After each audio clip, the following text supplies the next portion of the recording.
Ok, vamos a continuar donde nos quedamos y o a introducir un enfoque meramente legal, ¿vale? Ok, a ver,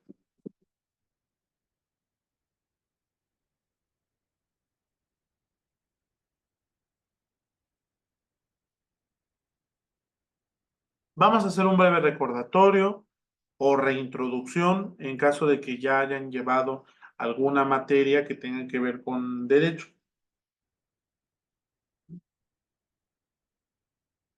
Ahorita solamente unos minutos. Bueno,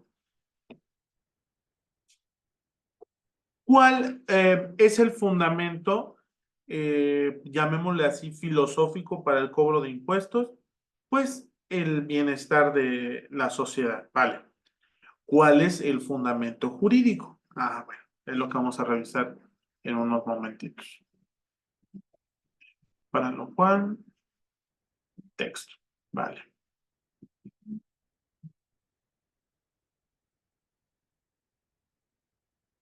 Ahí va, vale.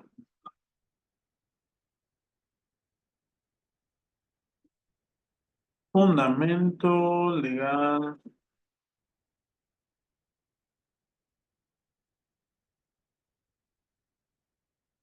Bueno, primero, antes de ver el fundamento legal, vamos a ver fuentes del derecho. Para introducir las fuentes del derecho, y entonces ahorita que hablemos en particular de la cuestión fiscal, no nos tome por desconocidos. ¿Va?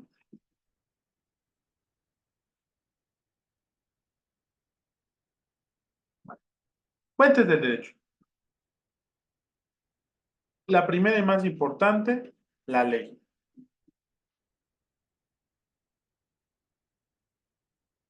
Posteriormente, la jurisprudencia.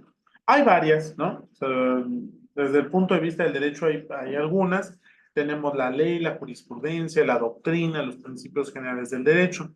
Pero para nosotros que somos de la licenciatura de administración, nos conviene, y para este caso en particular, revisar cuatro, nada más cuatro. Entonces vamos a tener la... Para efectos gráficos voy a poner hasta arriba para que nos quede más claro. La Constitución, luego la ley, la jurisprudencia y la doctrina. ¿Ven?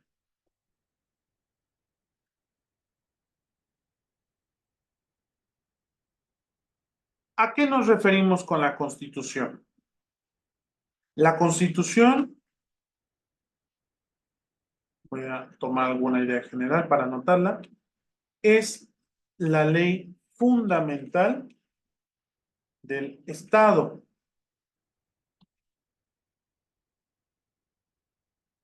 Es la ley de leyes, la autoridad que autoriza.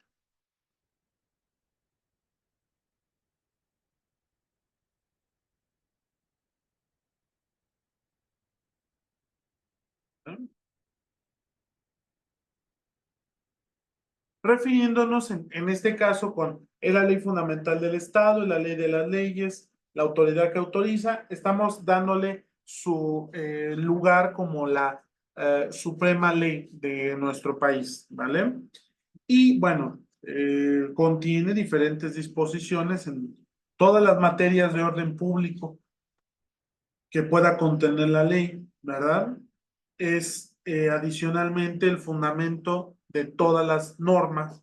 Entonces, cuando nosotros en cualquier otra asignatura, por ejemplo, estoy pensando en la asignatura de Derecho Aduanero, para negocios internacionales imparto la asignatura de Derecho Aduanero.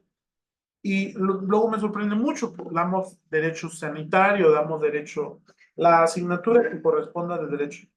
Y luego es muy interesante porque los alumnos que luego ya nos vuelven a encontrar en otra asignatura ven esto reiterativo del estudio que hacemos.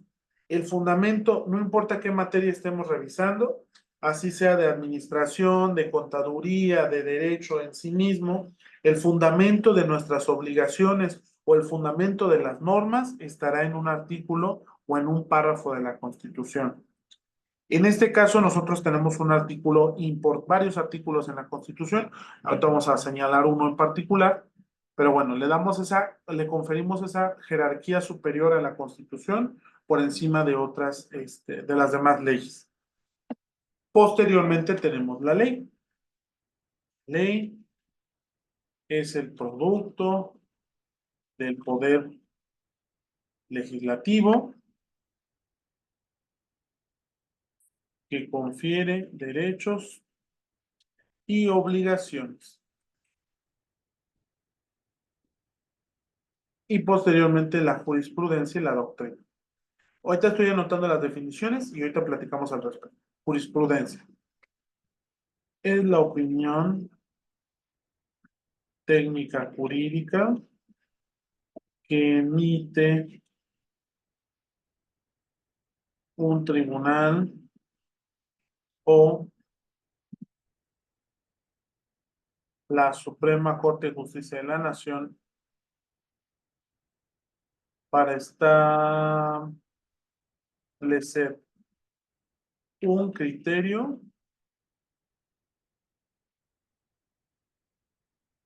para casos parecidos.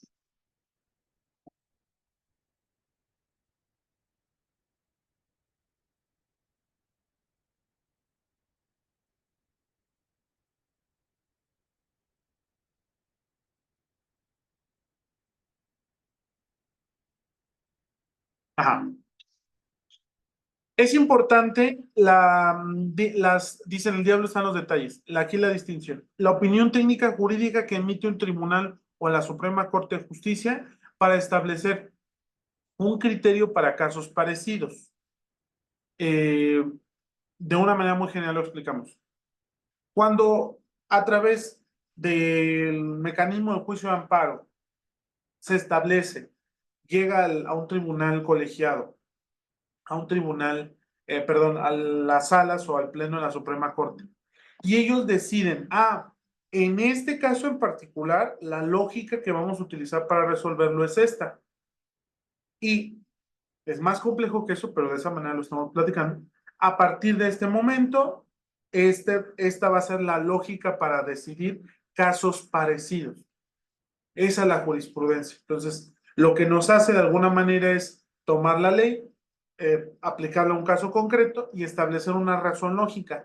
A partir de este momento, de esta manera vamos a entender esto que dice aquí. En otras ocasiones también nos permiten orientarnos sobre conceptos que se pusieron en la ley hace mucho tiempo y que a lo mejor no nos arrojan suficiente claridad. Voy a dar un ejemplo. Por ejemplo, lo que sería para nosotros un modo honesto de vivir. La Constitución establece que es una obligación para alcanzar la ciudadanía mexicana tener un modo honesto de vivir. Y entonces nos podemos llegar a plantear qué es un modo honesto de vivir. Creo que si preguntamos qué es un modo legal, ¿no? O ilegal de vivir, pues nos quedaría claro quiénes son las personas, o sería muy obvio para nosotros que hay ciertas personas que viven en la ilegalidad, que su modus vivendi es la ilegalidad. Sin embargo, hay personas que no realizan actividades ilegales que a lo mejor consideraríamos inmorales. Y entonces decimos, ¿qué es un modo honesto de vivir? Entonces, para darnos claridad, la Suprema Corte de Justicia hace muchísimos años, en los años 60, 70, creo que es de los 60, porque además, ahorita voy a decir algo al respecto, nos tratan de dar claridad sobre esto es lo que significa un modo honesto de vivir.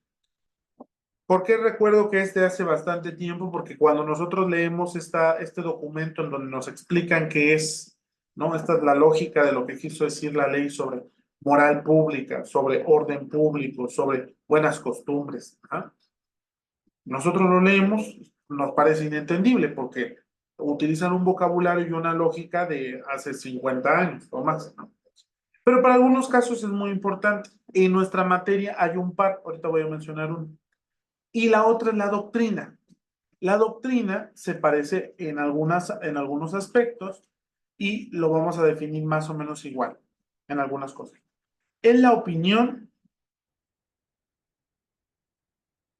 técnica jurídica, se nos escapó la C de casa, en la técnica jurídica que emite un autor o letrado en derecho para aportar una explicación teórica de un precepto legal.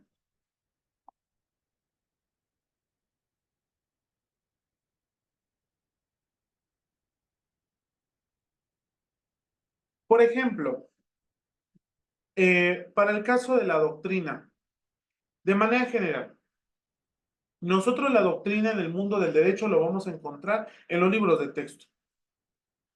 Los libros de texto son nuestra fuente de la doctrina porque fueron elaborados por autores, por maestros, especialistas en derecho. Y aquí es lo importante, la distinción. La doctrina es con meras finalidades de divulgación, de investigación, pero no son obligatorias. La jurisprudencia sí es obligatoria, porque la ha emitido una autoridad. Entonces, la doctrina nos puede decir, a modo de estudio teórico, necesitamos imponer un impuesto a la riqueza, al capital acumulado, porque el desequilibrio económico, porque a nivel internacional es la tendencia, porque los argentinos ya lo hicieron, porque los estadounidenses tienen ellos se oponen, pero los ingleses lo compensan aquí. O sea, ¿sí? Es un argumento teórico esencialmente. Y luego la jurisprudencia, por otro lado, va a establecer un precedente obligatorio para los juzgadores y nos va a decir, a partir de ahora o a partir, mientras la ley no cambie, lo que dice aquí en la ley es esto, cuando haya oscuridad. O cuando un caso en particular ya se ha discutido, se sienta ese precedente para que si se presenta uno parecido, se resuelva en el mismo sentido, ¿vale? Imaginemos, por ejemplo, una persona que tal vez, muy sencillo, ¿no? Una persona que a lo mejor por el tiempo de la pandemia perdió su lugar en la UNAM porque su certificado de bachillerato no estuvo a tiempo por las contingencias administrativas. Muy bien. Y luego un tribunal decidió que esto era incorrecto y la universidad tenía que reconocerle su lugar, respetarle su lugar al alumno, al aspirante que ya había sido seleccionado. Va. Así se decidió y se estableció ese criterio. En el futuro, que de hecho no tuvo que pasar mucho tiempo, para que otra alumna con una situación parecida se presentara, a lo mejor ya no en la UNAM, pero sí en el Politécnico, la misma situación. Y entonces los jueces tomaron este precedente y dijeron, como se resolvió aquí, las situaciones son muy parecidas, el derecho les asiste en igual medida, vamos a respetar igualmente su medida. Y la lógica de la jurisprudencia es que hay diferentes formas de obtenerla y de alcanzarla. Una de ellas es a través de la reiteración, es decir, si 5 casos en particular se han decidido en el mismo sentido, se vuelve obligatorio ese criterio. Mientras la doctrina no, es simplemente una explicación, una aportación al mundo intelectual, ¿no? Pero a veces se utiliza para argumentar. Por ejemplo, no quiero meterme mucho en ello, pero el día de hoy, por ejemplo, se hizo un debate o se estaba revisando la constitucionalidad de una reforma constitucional. Entonces, lo que argumentaban unos ministros era, según la doctrina, el poder legislativo es el único que tiene el poder para modificar como quiera la constitución. Y sin embargo, otros dijeron, esa figura de que el legislativo tenga el poder todo el tiempo de mover la constitución como quiera, es decir, lo que le llaman el constituyente permanente. Eso es mentira, dijeron. No, el constituyente permanente, eso no existe. Ambos estaban argumentando desde una posición de doctrina. Entonces, también es injusto decir que la doctrina no es obligatoria, porque si bien no es obligatoria, sí justifica las decisiones u orienta cómo se van a tomar ciertas determinaciones de carácter judicial. ¿Por qué o qué tiene que ver con nosotros? Te voy a contar un caso en particular, que es famoso. La Constitución establece dos reglas que voy a mencionar ahorita. Una regla que establece la Constitución en materia de contribuciones es, solo podemos cobrar impuestos o contribuciones que estén en la ley y a quien diga la ley, ¿no?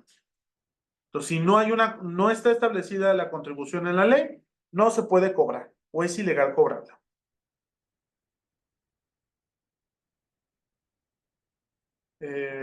Acto 2, ¿no? A segundo acto. La Constitución establece que es obligación de los mexicanos, contribuir al gasto público. Y entonces alguien muy listo y muy pillo dijo, la Constitución dice que solo se puede pagar quién y lo que la ley establece. En segundo lugar, dice que solo los mexicanos están obligados al pago de impuestos. Entonces, un inversionista extranjero no estaría obligado a pagar impuestos. Y entonces ellos dijeron, no, pues no vamos a pagar impuestos. Y la Suprema Corte de Justicia en su tiempo, en los años 30, emitió una jurisprudencia que dijo, no, aquí lo que quiere decir la ley, es esto. Y también le corresponde a los extranjeros, porque para el acto de realizar actos de comercio, para el efecto de realizar actos de comercio dentro del territorio nacional y producir riqueza, se están asemejando a un mexicano. Por lo tanto, igual que un mexicano, tiene que pagar impuestos. Entonces, aquí vemos nosotros el poder que tiene la jurisprudencia para ampliar la interpretación que hace la Constitución. Ahora, obviamente, se subsanó modificando las leyes, pero en la Constitución sigue establecido así, ¿no? Únicamente. Y bueno, entre algunos. Esto es de manera general del derecho. Ahora, hagamos un apartado aquí abajito para que establezcamos como tal, primero, el fundamento constitucional de las contribuciones. ¿Vale?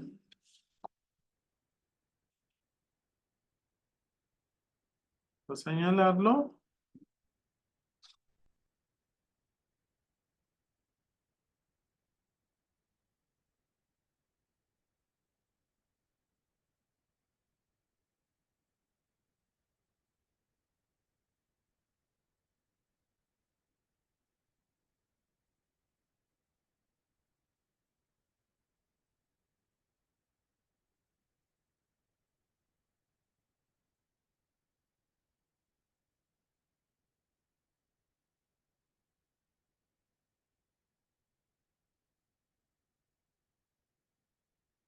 Ahora lo vamos a compartir para que lo veamos, ¿vale?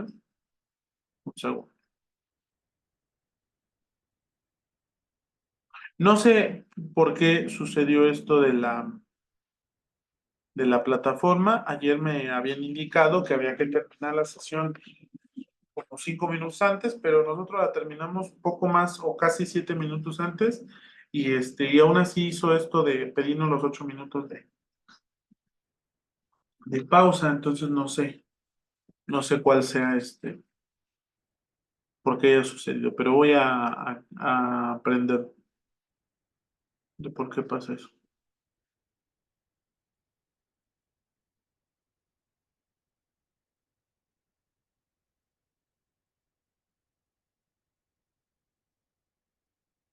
Ok, otro punto.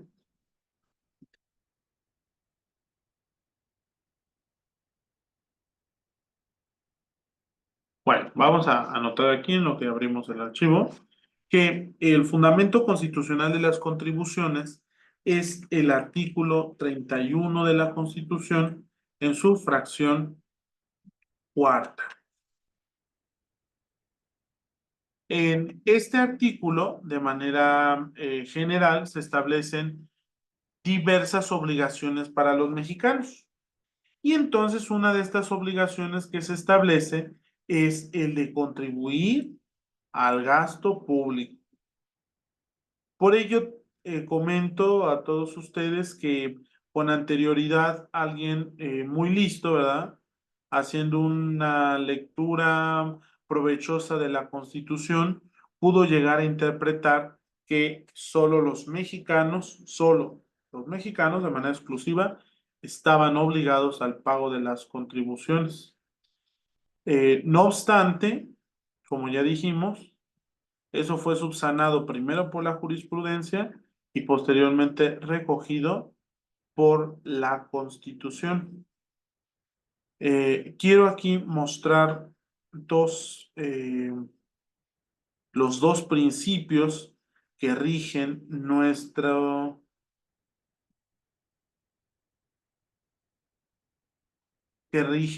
el procedimiento o la obligación de contribuir. Aquí creo que ya lo estamos, dice se está cargando, ok. Ya, muy bien. Aquí podemos ver una balanza en la cual el autor nos establece el destino de la recaudación de impuestos es el gasto público. Es obligación de todos los mexicanos contribuir. Y luego nos dice, en la Constitución se establece el principio de equidad y de proporcionalidad en el gasto público, ¿vale? Aquí nos introduce otros elementos como leyes, residencia, federación, Estado, Ciudad de México y municipios. Vamos a revisar el artículo, ¿vale?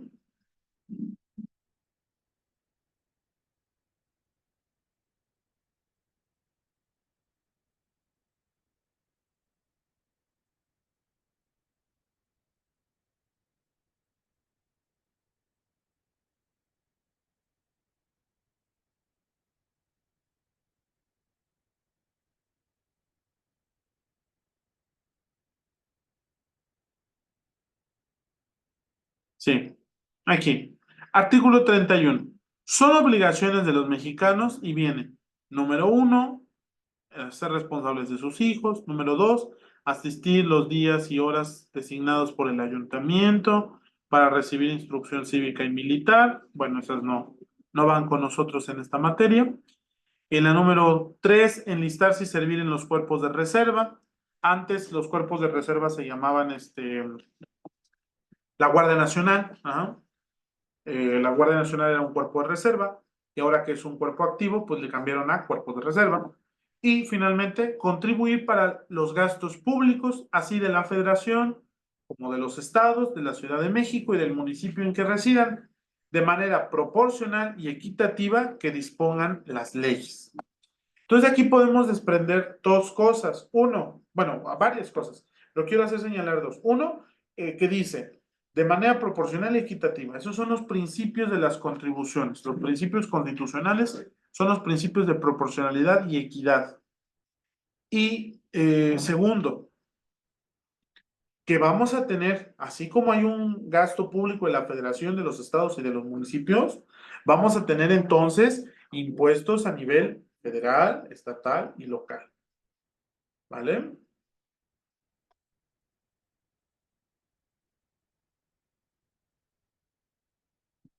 Bien.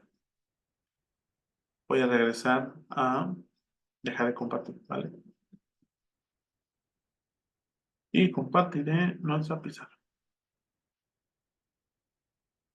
Por favor, siéntanse con la libertad de, ya sea de comentar si tienen alguna duda, si quieren que regresemos en algo, siéntanse con confianza. Bueno, decíamos, todas las leyes tienen un fundamento constitucional. Ahora, ya dijimos que nuestro fundamento es el artículo 31 de la Constitución. Ahora, ¿cuál es el otro, o cuáles son las otras fuentes del derecho? ¿Cuál es la legislación en materia mercantil? Bueno, aquí esta imagen es una imagen que obviamente se les va a compartir de manera oportuna a través del material de la asignatura.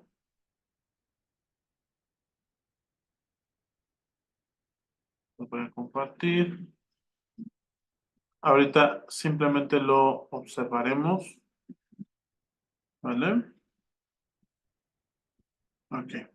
Este es un esquema en términos generales de cuál es la legislación. Ahí está. ¿Cuál es la legislación secundaria en materia fiscal? Lo vamos a hacer grande, pero aquí podemos ver, hasta arriba está la Constitución, ¿vale?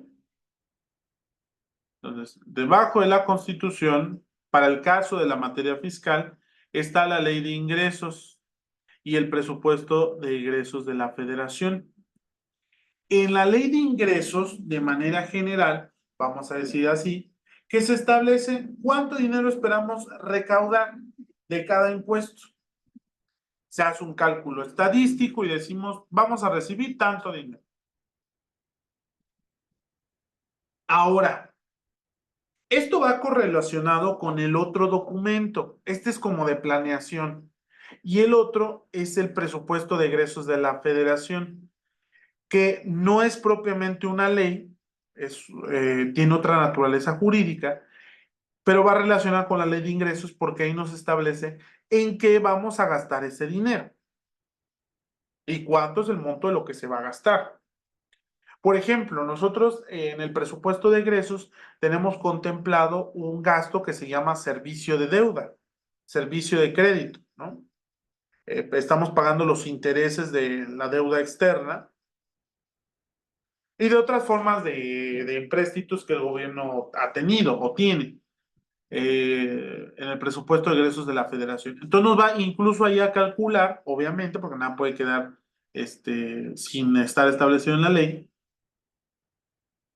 Por ejemplo, la diferencia entre los ingresos y lo que se va a gastar, ¿no? El déficit. Y eso viene calculado en el presupuesto de egresos de la Federación. Ambos, a pesar de ser la ley de ingresos una ley y el presupuesto de egresos un decreto, a pesar cada uno de tener sus características legales, son esencialmente documentos muy técnicos, ¿no? No pueden dejar cosas a la y se va, porque recuerda, la contribución tiene que estar establecida exactamente en la ley. Si no está establecida, podemos nosotros interponer recursos para no pagarlo o para disminuir nuestro cobro. Entonces, el Estado tiene que ser muy minucioso a la hora de establecer las palabras, las situaciones. Eso tiene un nombre y ahorita lo voy a decir, ¿vale? Pero que estemos viendo en pizarra. Ahorita le veamos la ley. Dice, a ver, luego tenemos ah, otras leyes del Congreso de la Unión y los tratados internacionales. Esto en términos generales del derecho. Relacionado con esto tenemos la Ley Federal de Derechos del Contribuyente. Tenemos la Ley de Coordinación Fiscal.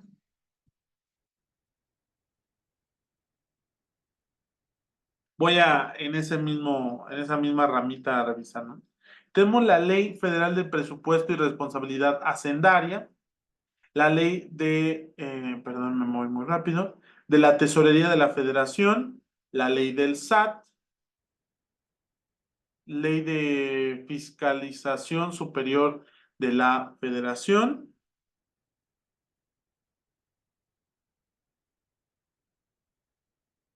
Tenemos la ley de la disciplina financiera de las entidades federativas y los municipios.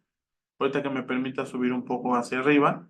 Y seguimos diciendo, por ejemplo, también tenemos la ley de la contabilidad gubernamental, tenemos un manual de contabilidad gubernamental también que es obligatorio y tenemos aquí otro documento muy importante para nosotros es el Código Fiscal de la Federación, porque ahí nos va a establecer los mecanismos de defensa y ejercicio de nuestros derechos en materia tributaria. También nos va a hablar de la naturaleza de cada uno de los impuestos y de las contribuciones. Adicionalmente, también en esta materia establecerá los delitos en caso, en los que estaríamos incurriendo en caso de no cumplir con nuestra obligación de contribuir al gasto público. Y obviamente están las leyes fiscales especiales, es decir, las que son específicas de una sola materia, como la podría ser la ley del IVA, del ISR y la ley del IEPS, ¿no? Que son tres leyes o tres impuestos que mencioné a la hora de revisar el temario, ¿vale? Hace unos minutos. Me dice aquí, tiempo restante de la reunión 8:28. Por favor, hagamos el experimento de salirnos y volver a entrar para ver si nos permite hacerlo, ¿vale? Y si no, veremos qué, qué pasa.